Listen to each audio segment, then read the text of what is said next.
Diabetes Family Education, Blood Sugar Balance by the Diabetes Education Program at the Hospital for Sick Children. This resource looks at blood sugar balance.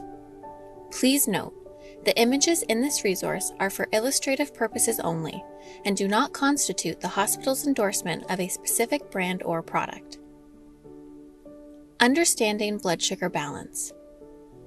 Blood sugar balance is an important part of diabetes management. It involves understanding the predictable and unpredictable factors that affect blood sugar levels and how to manage these. We will cover these topics in this resource. In a previous resource, we learned that insulin is a hormone that lowers blood sugar levels. It acts like a key to help sugar, or glucose, move into the cells for energy.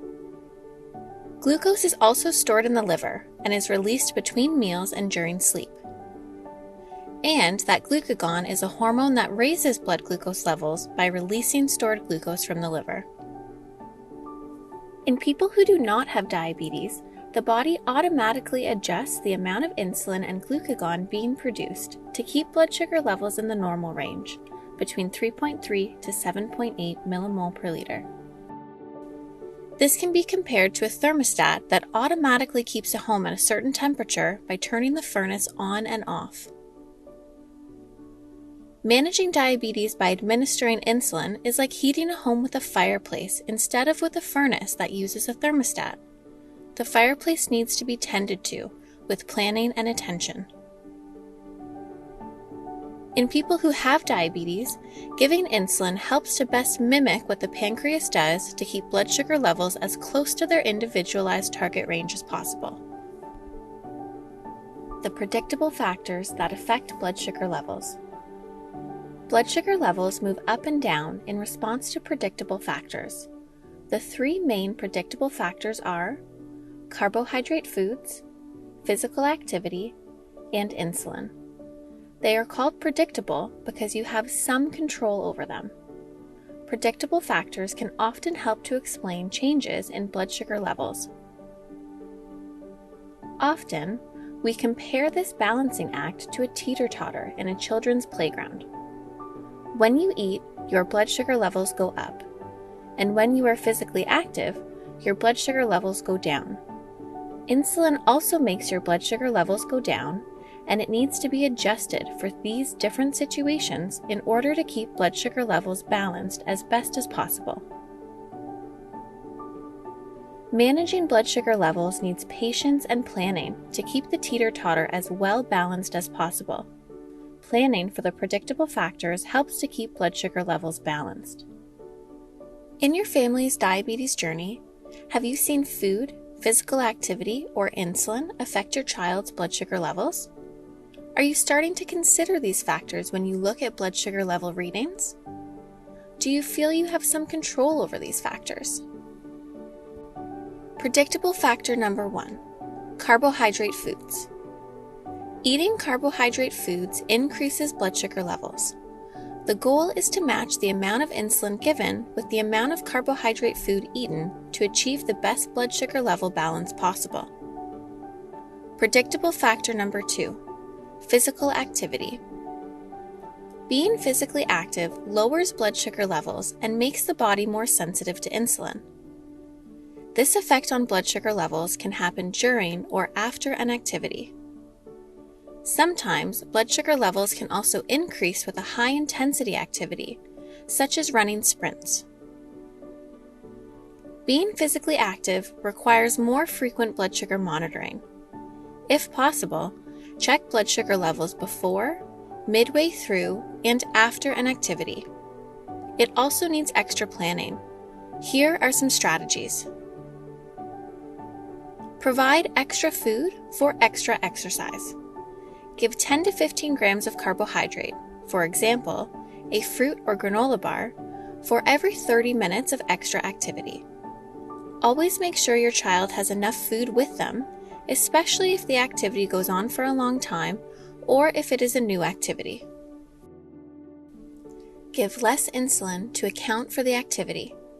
Fast-acting insulin works the hardest 1 to 2 hours after it is injected. If your child is going to be active 1 to 2 hours after their fast-acting insulin injection, consider reducing this dose by up to 50% to reduce their risk of hypoglycemia. For example, usually your child has breakfast at 8 a.m. and you give them 6 units of fast-acting insulin. On Saturday, your child has soccer at 9 a.m.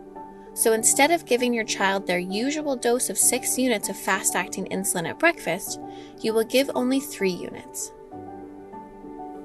How to prevent delayed hypoglycemia. Children doing activities after dinner may need a bigger bedtime snack.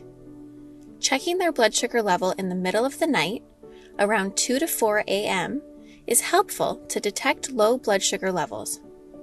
If a late-night low blood sugar level occurs after physical activity, give a larger snack next time the physical activity occurs. And predictable factor number 3, insulin. Insulin lowers blood sugar levels, helping to keep it as close to target as possible. 2 types of insulin are given to mimic normal insulin action. Fast-acting bolus insulin, to cover the carbohydrates in food, and long-acting basal insulin, to help keep blood sugar levels within target between meals and overnight. These 3 predictable factors can help explain changes in blood sugar levels. If a blood sugar level reading is outside the target range, first try to figure out why this happened by looking at the predictable factors.